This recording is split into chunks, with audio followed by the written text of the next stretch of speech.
ಈ ಒಂದು ಪೋಸ್ಟ್ಗಳಿಗೆ ಅರ್ಜಿ ಸಲ್ಲಿಸೋದಕ್ಕೆ ವಿದ್ಯಾರ್ಹತೆ SSLC ಪಾಸ್ ಆದವರು, ಪದವಿ ಪಾಸ್ ಆದವರು, ಕಾನೂನಲ್ಲಿ ಪದವಿ ಪಾಸ್ ಆದವರು, ಪದವಿ ಅದರಲ್ಲಿ CA ಕಂಪ್ಲೀಟ್ ಮಾಡಿದವರು ಮತ್ತು ದ್ವಿತೀಯ PUC ಪಾಸ್ ಆದಂತ ಅಭ್ಯರ್ಥಿಗಳಿಗೆ ಅವಕಾಶ ಕೊಟ್ಟಿದ್ದಾರೆ. ಇಲ್ಲಿ ಆಹಾರ ಇಲಾಖೆಯಲ್ಲಿ ಅರ್ಜಿಯನ್ನ ಕರೆದಿದ್ದಾರೆ. ಅದೇ ರೀತಿಯಾಗಿ ಕರ್ನಾಟಕದಲ್ಲಿ ವಿಕಾಸ ಸೌಹಾರ್ದ ಕೋಆಪರೇಟಿವ್ ಬ್ಯಾಂಕ್ ನಲ್ಲಿ ಅರ್ಜಿ ಕರೆದಿದ್ದಾರೆ.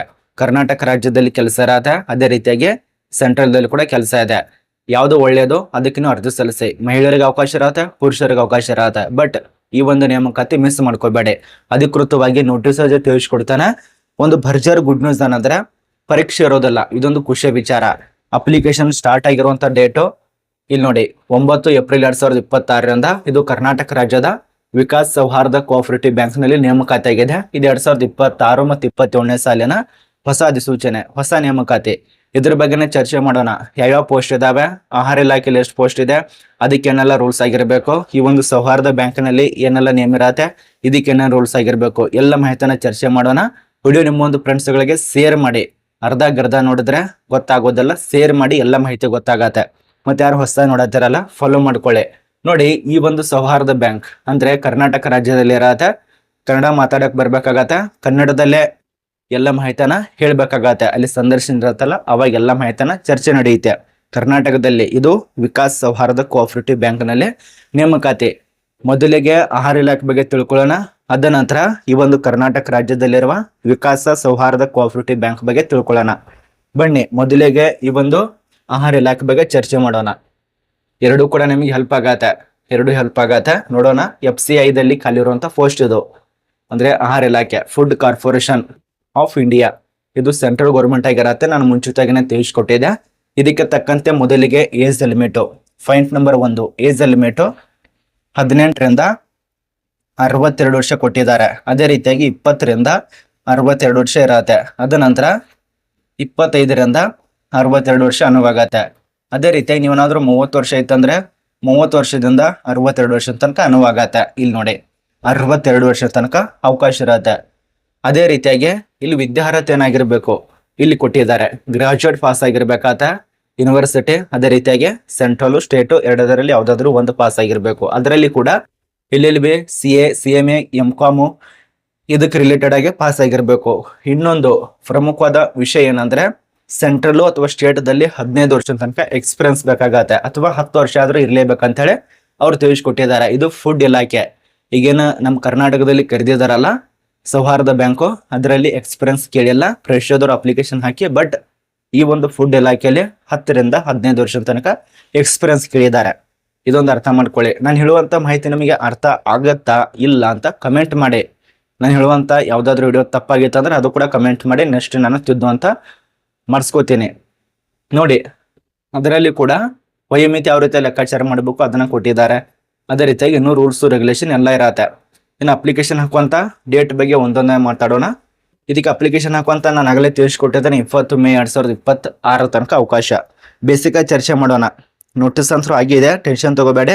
ಬೇಸಿಕ್ ಆಗಿ ಮಾಹಿತಿ. ಇದು ಕಂಪನಿ ಅಂದ್ರೆ ಇಲಾಖೆ ಹೆಸರು ಭಾರತೀಯ ಆಹಾರ ನಿಗಮದಲ್ಲಿ ಫುಡ್ ಇಲಾಖೆ, ಸೆಂಟ್ರಲ್ ಇರತ್ತೆ. ಇದು ಸೆಂಟ್ರಲ್ ಗೌರ್ಮೆಂಟ್ ದಲ್ಲಿ ಅರ್ಜಿ ಸಲ್ಲಿಸಿ ಆಯ್ಕೆ ಆದ್ರೆ ದೆಹಲಿಯಲ್ಲಿ ಕೆಲಸ ಇರತ್ತೆ, ಆಲ್ ಇಂಡಿಯಾದಲ್ಲಿ ಕೆಲಸ. ಅದ ನಂತರ ಪೋಸ್ಟ್ ಹೆಸರು ಇಲ್ಲಿ ಕಂಪನಿ ಕಾರ್ಯದರ್ಶಿ CS ಅಂತೇಳಿ ಅನುಸರಣಾ ಅಧಿಕಾರಿ. ಈ ಒಂದು ಅನುಸರಣಾ ಅಧಿಕಾರಿ ಒಂದಿರತ್ತೆ, ಆ ಒಂದು ಪೋಸ್ಟಿಗೆ ಅಪ್ಲಿಕೇಶನ್ ಇರತ್ತೆ.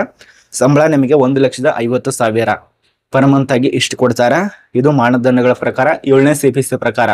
8ನೇ CPC ಏಪ್ರಿಲ್ 1ನೇ ತಾರೀಕಿನಿಂದ ಸ್ಟಾರ್ಟ್ ಆಗಿದೆ. ಬಟ್ ಕೆಲವೊಂದು ಪೋಸ್ಟ್ಗಳಿಗೆ ಮಾತ್ರ ಅನುವಾಗತ್ತೆ ಅದು. ಇನ್ನು ಎಲ್ಲ ಒಂದು ಪೋಸ್ಟ್ಗಳಿಗೆ ಅನುವಾಯ ಕೊಟ್ಟಿಲ್ಲ. ಅದು ಫ್ರೆಶರ್ದವ್ರಿಗಿದ್ದವ್ರಿಗೆ ಹಿಂದಿನ ವೇತನ ಅನುವಾಗತ್ತೆ, ಹೊಸ ವೇತನ ಅನುಭವಿಸೋದಿಲ್ಲ, ಅದು ಕೊಟ್ಟಿದ್ದಾರೆ. ಅರ್ಹತೆ ನೋಡಿ, ಇಲ್ಲಿ ನೀವು ಯಾವ್ದಾದ್ರು ಮಾನ್ಯತೆ ಪಡೆದ ಮಂಡಳಿ ಅದಕ್ಕೆ ಹೇಳಿದ್ದೀನಿ ಈಗಾಗಲೇ. ಕೊನೆಯ ದಿನಾಂಕ 20/5/2026 ಅಂದರೆ 20/5/2026 ಅಂದ್ರೆ 20 ಮೇ 2026 ತನಕ ಅವಕಾಶ. ನೋಟಿಸ್ ದಲ್ಲಿ ದಿನಾಂಕ ನಿಮಗೆ ಕೆಳಗಡೆ ಕೊಟ್ಟಿದ್ದಾರೆ, ಬಟ್ ಅಷ್ಟು ನಮ್ಮ ಹತ್ರ ಟೈಮ್ ಇಲ್ಲ. ಅದೇ ರೀತಿಯಾಗಿ ಇದು ಕಾಂಟ್ರಾಕ್ಟ್ ಬೇಸಿಸ್ ಮೇಲೆ ಇರತ್ತೆ. ಕಾಂಟ್ರಾಕ್ಟ್ ಬೇಸಿಸ್ ಮೇಲೆ ಕೆಲಸ ಇರತ್ತೆ, ಫುಲ್ ಟೈಮ್ ಕೆಲಸ ಇರತ್ತೆ. ಇದು ಪರ್ಮನೆಂಟ್ ಇರೋದಿಲ್ಲ, ಫುಲ್ ಟೈಮ್ ಕೆಲಸಕ್ಕೆ ಇಟ್ಕೊಳ್ತಾರೆ ಅವರು. ಒಪ್ಪಂದದ ಆಧಾರದ ಮೇಲೆ ಕೆಲಸ. ಅರ್ಜಿ ಶುಲ್ಕದ ಬಗ್ಗೆ ಯಾವುದೇ ರೀತಿಯ ಮೆನ್ಷನ್ ಇಲ್ಲ, ಮತ್ತು ಅರ್ಜಿ ಶುಲ್ಕನೂ ಇಲ್ಲ. ಮತ್ತೆ ಆಯ್ಕೆ ವಿಧಾನದಲ್ಲಿ ವೈಯಕ್ತಿಕ ಸಂದರ್ಶನ, ಡಾಕ್ಯುಮೆಂಟ್ಸ್ ಪರಿಶೀಲನೆ, ಅರ್ಜಿ ಸಲ್ಲಿಸಿದಂತ ಅರ್ಜಿ ನಮೂನೆ ನಿಮ್ಮ ಒಂದು ಆಧಾರದ ಮೇಲೆ ಆಯ್ಕೆಗಳಿರತ್ತೆ. ಇಷ್ಟು ಇದ್ರ ಬಗ್ಗೆ ಮಾಹಿತಿ ನಮಗೆ ಗೊತ್ತಾಯಿತು. ಅಪ್ಲಿಕೇಶನ್ ಅಂತ ಮಾಹಿತಿ ಪ್ರೊಸೆಸಿಂಗು ನಮ್ಮ ಟೆಲಿಗ್ರಾಮ್ ಗ್ರೂಪ್ಗೆ ವಿಸಿಟ್ ಮಾಡಿ ಎಲ್ಲ ಆರ್ಟಿಕಲ್ ಸಿಗತ್ತೆ, ಡೌನ್ಲೋಡ್ ಮಾಡ್ಕೊಂಡು ಎಲ್ಲ ಮಾಹಿತಿಯನ್ನು ಪಡ್ಕೊಳ್ಳಿ. ನಾನೆಲ್ಲ ವಿಡಿಯೋದಲ್ಲಿ ತಿಳಿಸ್ಕೊಡ್ತಾನೆ ಇದ್ದೇನೆ. ಡೈರೆಕ್ಟ್ ಆಗಿ ನಮಗೆ PDF ಫಾರ್ಮ್ ಸಿಗೋದಿಲ್ಲ. ಕೆಳಗಡೆ ಟೆಲಿಗ್ರಾಮ್ ಲಿಂಕ್ ಇರತ್ತೆ, ಅಲ್ಲಿ ಹೋಗಿ ಕಾಂಟ್ಯಾಕ್ಟ್ ಮಾಡ್ಕೊಳ್ಳಿ. ಮತ್ತು ನಾನು ಇನ್ಸ್ಟಾದಲ್ಲಿ ಮೆಸೇಜ್ ಮಾಡಿ ಅಂತ ಹೇಳ್ತಾ ಇದ್ದೇನೆ. ಈ ಒಂದು ವಿಳಾಸಕ್ಕೆ ಹೋಗ್ಬೇಕಾಗತ್ತೆ. ಈ ಒಂದು ವಿಳಾಸದಲ್ಲಿ ಕೊಟ್ಟಿದ್ದಾರೆ ನೋಡಿ, ಇದನ್ನ ನೋಡ್ಕೊಳ್ಳಿ. ಅದೇ ರೀತಿ ಪ್ರತಿಯೊಂದು ಮಾಹಿತಿ ಇದರಲ್ಲಿ ಇರತ್ತೆ. ಫುಡ್ ಇಲಾಖೆದು ಇದು ಮೊದಲನೇ ಇಲಾಖೆ ಬಗ್ಗೆ ಮಾಹಿತಿ ಆಯ್ತು. ಆಫ್ಲೈನ್ ಅಲ್ಲಿ ಇರೋದ್ರಿಂದ ಆಫ್ಲೈನ್ ಫಾರ್ಮ್ ಕೂಡ ಇರತ್ತೆ. ಇದನ್ನ ಡೌನ್ಲೋಡ್ ಮಾಡ್ಕೊಳ್ಳಿ, ಹೆಚ್ಚಿನ ಮಾಹಿತಿಯನ್ನು ಪಡ್ಕೊಳ್ಳಿ. ಈ ಒಂದು ಕರ್ನಾಟಕ ಬಗ್ಗೆ ಮಾತಾಡೋಣ ಬನ್ನಿ.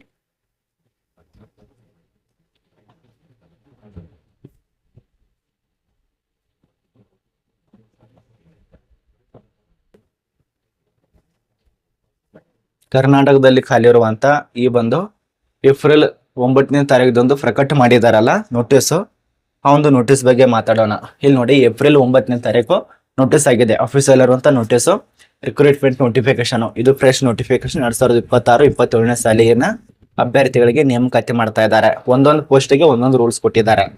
ಇಲ್ಲಿ ನಮಗೆ ಟೋಟಲ್ ಆಗಿ ಈ ಒಂದು ಪೋಸ್ಟ್ ಬಗ್ಗೆ ತಿಳಿಸ್ಕೊಡೋಕ್ಕಿಂತ ಮುಂಚಿತವಾಗಿ ಟೋಟಲ್ ಆಗಿ ನಮಗೆ ಬೇಸಿಕ್ ಆಗಿ ಒಂದು ನಿಮಿಷದಲ್ಲಿ ಮಾಹಿತಿಯನ್ನು ಮುಗಿಸ್ತೇನೆ ನೋಡಿ. ಅಂದ್ರೆ ಎಲ್ಲ ತಿಳಿಸ್ಕೊಡ್ತೇನೆ, ಬಟ್ ಮೊದಲಿಗೆ ಸ್ವಲ್ಪ ಪೀಠಿಕೆ ಹೇಳಿದ್ರೆ ಗೊತ್ತಾಗತ್ತೆ ನಮಗೆ. ಈಗ ನಿಮಗೆ ಶಾಲೆಯಲ್ಲಿ ಕಲಿಸ್ತಾರಲ್ಲ ಸರ್ ಮಾಸ್ತರ, ಮೊದಲಿಗೆ ಅದಕ್ಕೆ ತಕ್ಕಂತೆ ಸ್ವಲ್ಪ ಪೀಠಿಕೆ ಹೇಳ್ತಾರೆ. ಅದ ನಂತರ ನಿಮಗೆ ಪಾಠ ಓದಿ ಹೇಳೋದಕ್ಕೆ ಒಪ್ತಾರೆ ಅವರು. ಇದು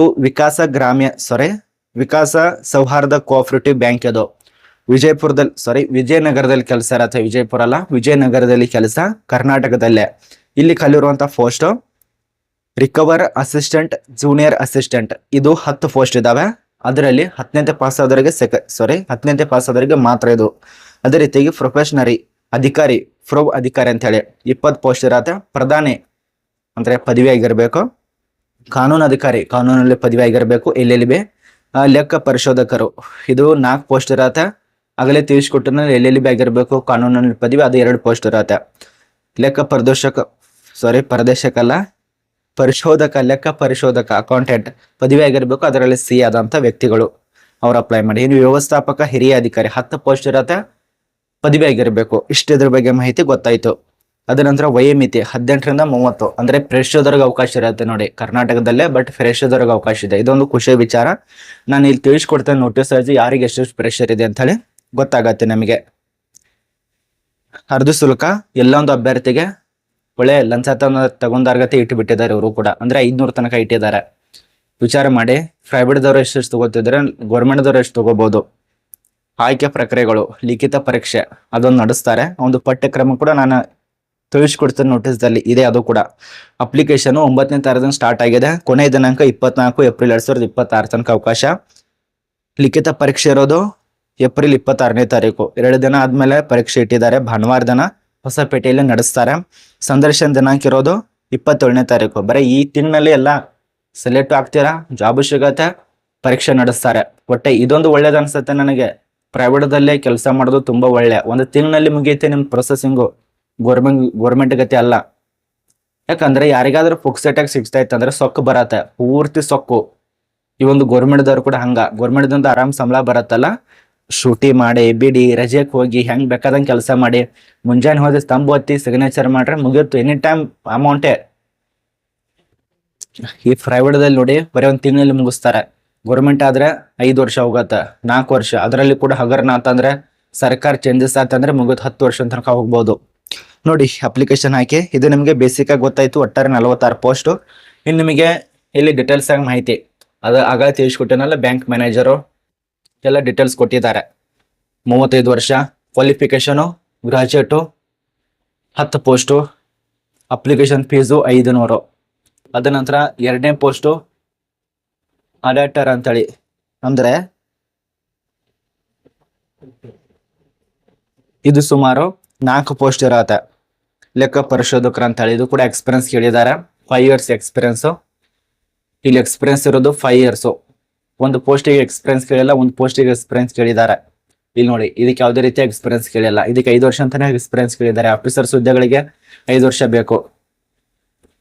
ಅದ ನಂತರ ಇಲ್ಲಿ ಆಫೀಸರ್ಸ್ ಹುದ್ದೆಗಳಿಗೆ ಇದಕ್ಕೂ ಕೂಡ 1 ವರ್ಷ ಪ್ರೆಷರ್ದವ್ರು ಇದೆ ನೋಡಿ. ಫ್ರೆಶ್ ಹೋದವ್ರು ಅಪ್ಲಿಕೇಶನ್ ಇರತ್ತೆ, ಅಪ್ಲಿಕೇಶನ್ ಹಾಕಿ. 20 ಪೋಸ್ಟ್ ಇದೆಯಲ್ಲ, ಯಾರಿಗೆ? ಪ್ರೊಫೆಸರ್ ಅಧಿಕಾರಿ ಪದವೀಧವರಿಗೆ. ನಾನು ಆಗಲೇ ತಿಳಿಸ್ಕೊಟ್ಟಿದ್ದೇನೆ ಫ್ರೆಶ್ ಹೋದವ್ರು ಅಪ್ಲಿಕೇಶನ್ ಹಾಕಂತೇಳಿ. ಇಲ್ಲಿ ನೋಡಿ ಫ್ರೆಶರ್ ಕೊಟ್ಟಿದ್ದಾರೆ, ಅಪ್ಲಿಕೇಶನ್ ಹಾಕಿ. ಅಪ್ಲಿಕೇಶನ್ ಫೀಸು ಎಲ್ಲದಕ್ಕೂ 500 ರೂಪಾಯಿ ಇಟ್ಟಿದ್ದಾರೆ. ಇದು ನಿಮಗೆ ಗೊತ್ತಾಯ್ತು. ಇನ್ನು ಅಪ್ಲಿಕೇಶನ್ ಹಾಕೋದಕ್ಕೆ ಕೊನೆಯ ದಿನಾಂಕ ಅದು ಕೂಡ ಇಲ್ಲಿದೆ ನೋಡಿ, ಏಪ್ರಿಲ್ 24ನೇ ತಾರೀಕು 2026. ಇದು ನಿಮಗೆ ಕ್ಲಿಯರ್ ಕಟ್ ಆಗಿ ಮಾಹಿತಿ ಗೊತ್ತಾಯ್ತು ಅಂತ ಅನ್ಕೋತೀನಿ. ಇನ್ನು ಇನ್ನೊಂದು ಪರೀಕ್ಷೆ ಇಟ್ಟಿದಾರಲ್ಲ, ಒಂದು ಪರೀಕ್ಷೆ ಬರೀಬೇಕಲ್ಲ, ಒಂದು ಪರೀಕ್ಷೆ ಹೆಂಗ್ ನಡೆಸ್ತಾರೆ, ಏನೇನು ವಿಳಾಸ ಇರತ್ತೆ ಅದು ಕೂಡ ನೋಟಿಸ್ ದಲ್ಲಿ ಕೊಟ್ಟಿದ್ದಾರೆ ಅವರು. ಇಲ್ಲಿ ಕೊಟ್ಟಿದ್ದಾರೆ. ಒಂದು ಪರೀಕ್ಷೆ 26ನೇ ತಾರೀಕು ನಡೆಸ್ತಾರೆ ಮುಂಜಾನೆ 11 ಗಂಟೆಗೆ. ಡ್ಯೂರೇಷನ್ 90 ನಿಮಿಷ ಇರತ್ತೆ. 150 ಮಲ್ಟಿಪಲ್ ಚಾಯ್ಸ್ ಕ್ವಶನ್ಸ್ ಇರತ್ತೆ. ವ್ಯಾಲ್ಯೂ ಕೊಟ್ಟಿದ್ದಾರೆ. ಮತ್ತು ಆ ಒಂದು ಪರೀಕ್ಷೆಯ ಯಾವ ರೀತಿಯಾಗಿ ನಡೆಸ್ತಾರೆ, 150 ಅಂಕಗಳು, 150 ಪ್ರಶ್ನೆಗಳು, ಕ್ವಶನ್ಗಳು, ಪ್ರಶ್ನೆಗಳು. ಇದನ್ನ ನೋಡ್ಕೊಳ್ಳಿ, ಗಮನ ಇಟ್ಕೊಂಡು. ಎದರಲ್ಲಿ ಬರುತ್ತೆ, ಬ್ಯಾಂಕಿಂಗ್ ಸಬ್ಜೆಕ್ಟ್ ನಲ್ಲಿ ನಿಮಗೆ 50 ಕ್ವಶನು, ಜನರಲ್ ನಾಲೆಜ್ ದಲ್ಲಿ 25 ಕ್ವಶನು, ಟೆಕ್ನಾಲಜಿದಲ್ಲಿ 20, ಮೆಂಟಲ್ ಅಬಿಲಿಟಿ ಅಂದ್ರೆ ಈಗ ಪ್ರಸ್ತುತದಲ್ಲಿ ಏನ್ ನಡೀತಾ ಇದೆ, ಇವತ್ತು ಯಾರು ಹೋದ್ರು, ನಾಳೆಗೆ ಯಾರು ಹೋಗ್ತಾರೆ, ನಿನ್ನೆ ಏನಾಯ್ತು, ಅಚ್ಚನಾಡು ಏನಾಯ್ತು, ಕರ್ನಾಟಕ ರಾಜ್ಯದಲ್ಲಿ ಏನಾಯ್ತು, ಅದೇ ಕೇಳ್ತಾರೆ. ಅದ ನಂತರ ಅಕೌಂಟ್ ಹಿಡಿಸುವುದಕ್ಕೆ ಸಂಬಂಧಪಟ್ಟಂತೆ 10 ಪ್ರಶ್ನೆ, ಕೋಆಪರೇಟಿವ್